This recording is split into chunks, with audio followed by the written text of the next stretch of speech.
Aloha, everybody, and welcome to Colin's Action Figure Shit Show. This is one of my favorite dioramas. So, a while back, somebody had sent me some pictures of backgrounds for Star Wars dioramas, and this is one of the ones I really liked. And I had printed a bunch of them randomly just for fun, and I didn't know if I was going to do anything with them. And then I decided to build this guy, and that sort of spiraled into building all the other dioramas that I built in this series. But I call this one the Clone Ship. It's sort of a fun, I don't know. It's got lots of little moving parts and edges to it. I put tons of like little control panels, and it's meant to look like sort of a hallway looking out of a ship. So like as if the clones had landed on Dagobah to try to go clear Yoda's homies out.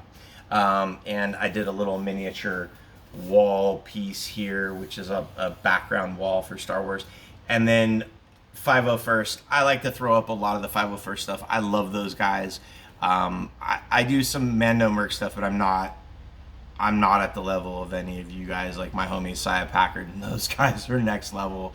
I'm kind of, real beginning ranks. I haven't dressed for a con yet. Let's put it that way. But I really love this guy. It works best, I think, with the 3 3/4 inch, the 1/16 scale figures.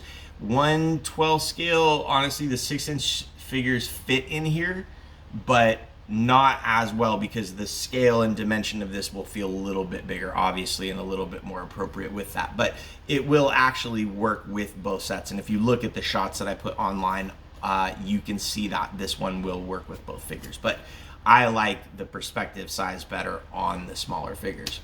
Anyway, this one's cool. It's got some moving pieces, and it's just kind of, I don't know how to explain it. It was, again, a lot of the extra parts and random stuff from my original plan out builds or stuff that I commissioned for people. That people commissioned for me. A lot of those extra parts I end up with, instead of just sitting around forever, I will throw things together and stuff like this. It was just really fun, and it came together nicely. I'm going to probably add a little bit more paint and color to this because, again, as Nicole says, I don't use enough color. Not everything can be gray and silver in space, and she's absolutely right. So this is one of my faves, and I hope somebody gives it a good home. I'm going to be finishing it off, and then it'll probably go up online next week for sale. So if you guys like it, or you want it, or you need me to build something for you, DM me, baby. Aloha from the desert.